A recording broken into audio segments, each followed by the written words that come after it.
still on our side at the moment, and we are very grateful for it.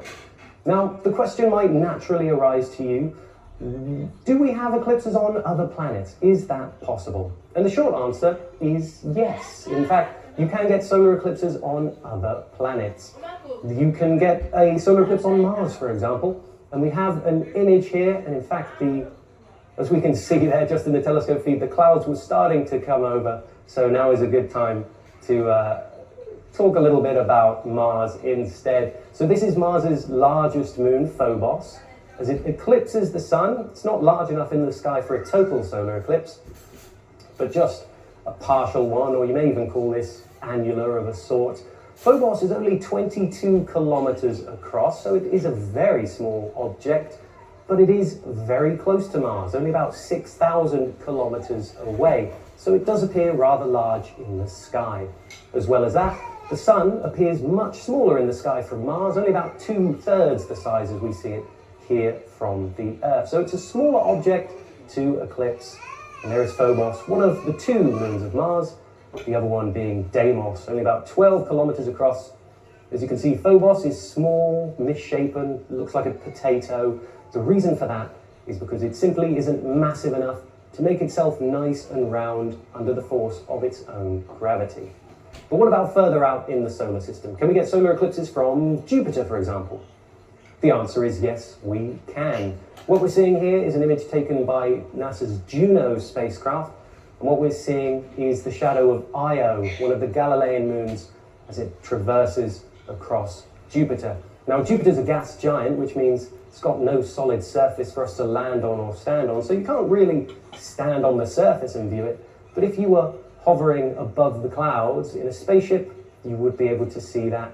And it would be rather easy to eclipse the sun from Jupiter, since it's about 5 times smaller in the sky, since Jupiter is about 5 times further away. We're seeing the eclipse from Norway here. Their maximum a little bit higher than ours. They're getting a maximum of about almost 40%, which they are closely approaching, as are we. Fantastic view from Norway.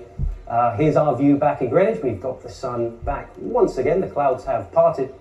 But yes, this beautiful cosmic coincidence where parts of North America, and in fact you're seeing just a few minutes before totality, and down at the bottom left of the eclipse at the 7 o'clock position, you are seeing what is known as Bailey's beads. So these are the last few beads of sunlight shining through some of the deepest valleys on the moon, and they're known as Bailey's beads since they were first explained by the astronomer Francis Bailey. Now, on this particular eclipse, as you move a few minutes closer to totality, you get another image of another phenomenon caused by that rugged lunar topography that we can show you now, where we see just one bead of light remaining through the deepest lunar valley on that limb of the moon. And then we end up getting what's known as the diamond ring effect. So we are seeing the deepest valley, that last bead of light shining through, and you get what looks like a rather large diamond on a beautiful ring, as we see there now, where we see just one bead of light remaining through the deepest lunar valley on that limb of the moon. And then we end up getting what's known as the diamond ring effect. So we are seeing the deepest valley, that last bead of light shining through, and you get what looks like a rather large diamond on a beautiful ring, as we see there, around the outside of the moon.